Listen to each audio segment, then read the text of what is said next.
Let me paint a picture for you. You've got a boss. Let's call him Chad, who says, "Hey, these slides need to be redone." And you ask, "Cool, what's not working?" And Chad says, "I don't know. They just need more punch." What does that even mean, Chad? Here's the thing. Most delegation fails right out of the gate because the task was never clearly defined in the first place. And if it's not defined, it's impossible to explain. And if you can't explain it, then you get the point.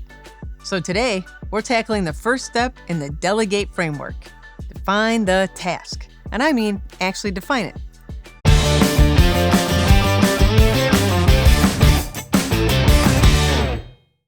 Delegate. Define the task, evaluate the task, locate the right person, explain the why, give clear instructions, allow autonomy, trust and support, and last but not least, evaluate and acknowledge. So easy. Even I can do it. Most of the time. Except when I tell my graphic designer to remove a word, but not add in the one that I actually want. That's a true story. See, I wasn't very clear, but I had it all in my head. Defining the task is not just saying, do this thing. I mean, you might know what the thing is, but trust me, no one else does.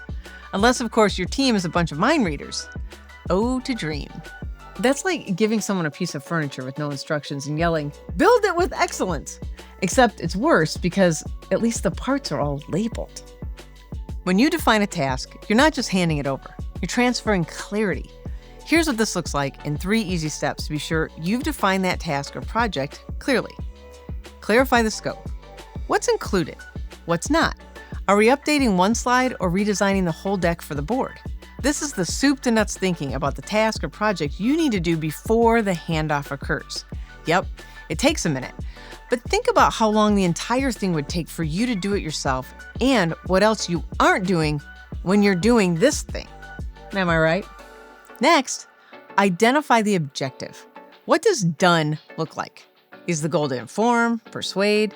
In other words, what do we want to achieve when this task or project is done? This is you getting clear about the why to a degree too, but more so to be able to tell the person you're delegating to, "Hey, here's what success looks like with this task or project." Needs more punch? That's not helpful instructions, Chad. Number 3, set success criteria. This is important because success often doesn't hinge on just one thing. For example, if you're delegating the scheduling of a dinner with potential clients, the criteria for that will include being in an environment where people can talk, hopefully, not a loud restaurant where trendy EDM music is playing all night. People's food specifications are known, and that people get to know each other, not just everyone gets to eat. How will we know if we are successful? Is there a deadline, a deliverable format, a stakeholder who needs to have input? If you can't answer these 3 questions, the scope, what's the objective, and the criteria for success, then you really don't know what the task is. So, why would your team? But more so, you likely do have a lot of this in your head as a leader.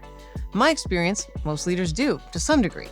There's that knack for vision, but it's getting it out of your head and explicitly expressed to those around you that matters most. Vague instructions get vague results. Remember, clarity is kindness to you and everybody else. It eliminates the age-old soul-sucking game of, "What did you mean by that, Chad?" And here's a bonus move for really effective delegation. Write it down. In an email, a task system, a Slack message, whatever. Just don't rely on the "remember when we talked about," because what you said and what they heard, not always the same thing. And what we remembered, never the same thing, if ever. If you're delegating a task and you're using phrases like, "It just needs a refresh," or "take a pass at this," tweak it a bit, you are not defining the task or being clear. You're casting a spell and hoping for a miracle. So here's your challenge. Next time you delegate, give your team the full picture. What it is, why it matters, what great looks like. Because do this thing and read my mind, that's not leadership. It's chaos. Authored by Chad. Don't be Chad. Do, however, hit subscribe to get more great stuff on how to thrive in the 9 to 5 and beyond. Happy thriving!